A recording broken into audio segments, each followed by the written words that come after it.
Hello everyone, কি অবস্থা সবার? আজকে আমরা কথা বলবো Realme Narzo N53 এই ফোনটির ফুল রিভিউ করব, আনবক্সিং করব এবং এই ফোনটির বাংলাদেশ প্রাইস কত সে সম্পর্কে A to Z জানাবো। তো চলুন ভিউয়ার্স, মূল ভিডিওতে জাম্প করা যাক। তার আগে যারা এখনো পর্যন্ত আমাদের চ্যানেলটি সাবস্ক্রাইব করেননি, please subscribe our channel. Hello everyone, আমি লিমন হুসাইন আছি আপনাদের সাথে। তো চলুন ভিউয়ার্স, মূল ভিডিওতে জাম্প করা যাক। এই হচ্ছে আমাদের Realme Narzo N53। উপর দিকে Narzo এবং N53 লেখা রয়েছে এবং নিচের দিকে Realme ব্র্যান্ডিং রয়েছে এবং Realme Narzo N53 এই ফোনটির ব্যাক সাইডে কিন্তু হাইলাইট করা হয়েছে 33 ওয়াটের সুপারভক্স চার্জার, 5000 mAh এর মসিভ ব্যাটারি, 6.74 ইঞ্চির 90 হার্জ রিফ্রেশ রেট ডিসপ্লে এবং 7.49 মিলিমিটারের আলট্রা স্লিম। তো ফোনটি এখন আনবক্সিং করি এবং দেখি বক্সের মধ্যে কি কি রেখেছে তারা। ফোনটি আনবক্সিং করার সাথে সাথে আমরা দেখতে পাচ্ছি হোয়াইট কালারের একটা সেকশন এবং সেকশনের মধ্যে রয়েছে আমাদের সিলিকন ব্যাক কভার কেস এবং কিছু ডকুমেন্টেশন। এরপরে রয়েছে আমাদের কাঙ্ক্ষিত ফোনটির Bill and look quality just অসাধারণ। ব্যাকের দিকে যারা দেখতে পাচ্ছেন যে এখানে ট্রিপল ক্যামেরা সেটআপের মতো একটা ভং ধরেছে, কিন্তু এখানে দুইটা ক্যামেরা সেটআপ রয়েছে এবং ডিজাইন দেখে বুঝতেই পারতেছেন যে এটা আসলে কোন ফোনের ডিজাইনকে কপি করা হয়েছে, বাট অসাধারণ লাগছে, খুবই প্রিমিয়াম এবং খুবই মসিভ লুক মনে হচ্ছে। ফোনটিকে আমরা পাশে রাখি এবং দেখি বক্সের মধ্যে তারা আর কি কি প্রোভাইড করেছে। বক্সের মধ্যে রয়েছে কিন্তু 33 ওয়াটের সুপার বক্স ফাস্ট চার্জার এবং সাথে রয়েছে type A to type C charging cable. এই ছিল বক্সের মধ্যে। ফোনটির look and bill quality just অসাধারণ। ফোনটির ব্যাকে কিন্তু তারা প্লাস্টিক ব্যবহার করেছে এবং সাইডে প্লাস্টিক ফ্রেম ইউজ করেছে, ফ্রন্টে গরিলা গ্লাস ব্যবহার করেছে, বাট ব্যাকের পলিকার্বনেট ফিনিশটা জাস্ট অসাধারণ দিয়েছে, খুবই প্রিমিয়াম লাগছে।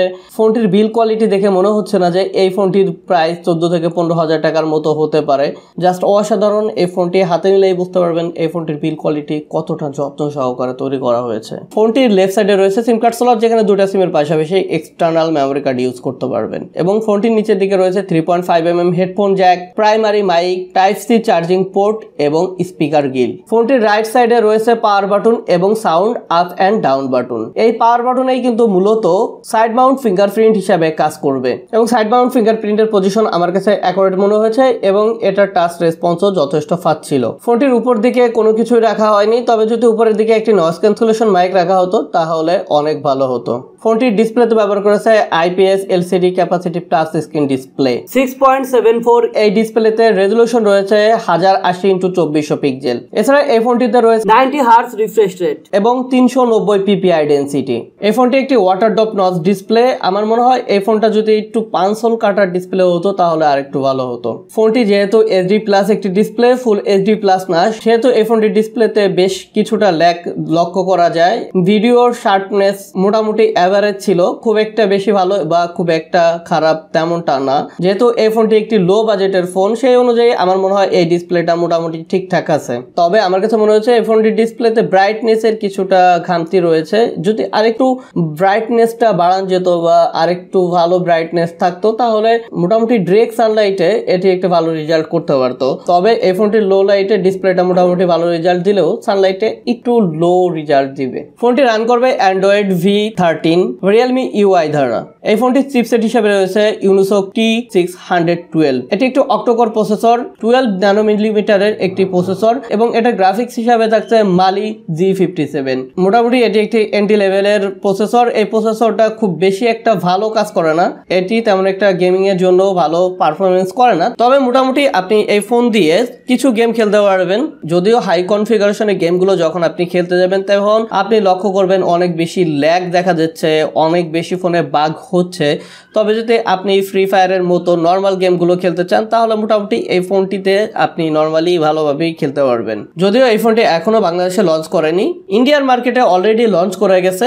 ইন্ডিয়াতে 6GB র্যাম 128GB স্টোরেজের একটি ভেরিয়েন্টের ফোনটি লঞ্চ করেছে এবং সেই ফোনটির ইন্ডিয়ান প্রাইস রয়েছে 9,990 রুপি, যা বাংলাদেশের টাকায় কনভার্ট করলে 14 থেকে 15,000 টাকার মতো আসে এবং এই ফোনটি খুব শীঘ্রই বাংলাদেশ মার্কেটে লঞ্চ করার সম্ভাবনা রয়েছে। 2 থেকে 3 মাসের মধ্যে এই ফোনটি যখন বাংলাদেশ মার্কেটে লঞ্চ করবে তখন এই ফোনটির প্রাইস পড়বে 14 থেকে 15,000 টাকার মতো এবং খুব শীঘ্রই আনঅফিশিয়ালি কিন্তু এই ফোনটি আপনি বাংলাদেশ থেকে কিনতে পারবেন। এই ফোনটির ব্যাকে কিন্তু ট্রিপল ক্যামেরা সেটআপের মতো দেখালেও এই ফোনটিতে রয়েছে ডুয়েল ক্যামেরা সেটআপ, যেখানে প্রাইমারি ক্যামেরাটা রয়েছে 50 মেগাপিক্সেলের যার অ্যাপারচার রয়েছে 1.79 এবং অন্যটি ডেপথ সেন্সর ক্যামেরা যার অ্যাপারচার রয়েছে 2 মেগাপিক্সেল। মূলত এখানে কিন্তু একটা ক্যামেরাই কাজ করবে, মেন ক্যামেরাটা, এবং এখানে 2 মেগাপিক্সেলের যে ক্যামেরাটা রয়েছে এই ক্যামেরাটা তেমন কোনো কাজেরই না, আসলে তেমন কোনো কাজেও আসবে না। এবং পাশে রয়েছে একটি এলইডি ফ্ল্যাশ লাইট। এই ক্যামেরাটা মূলত ডে লাইট কন্ডিশনে মোটামুটি অ্যাভারেজ ভালো রেজাল্ট দিলেও লো লাইটে তেমন একটা ভালো রেজাল্ট দিতে পারবে না।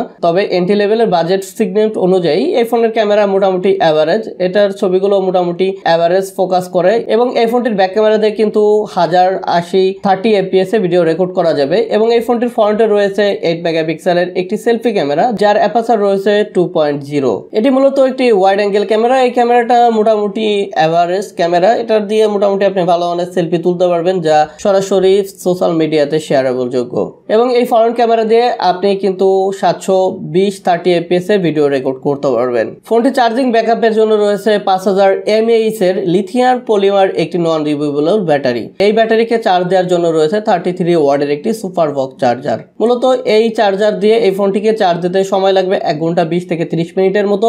তবে এই ফোনটির ব্যাটারি ব্যাকআপ আপনি কিন্তু 2 দিনের মতো পেয়ে যাবেন।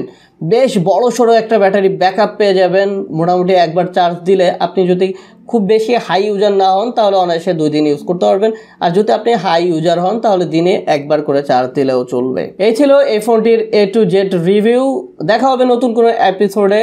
আমি লিমন হুসাইন, আশা করি সবাই ভালো থাকবেন। ধন্যবাদ সবাইকে।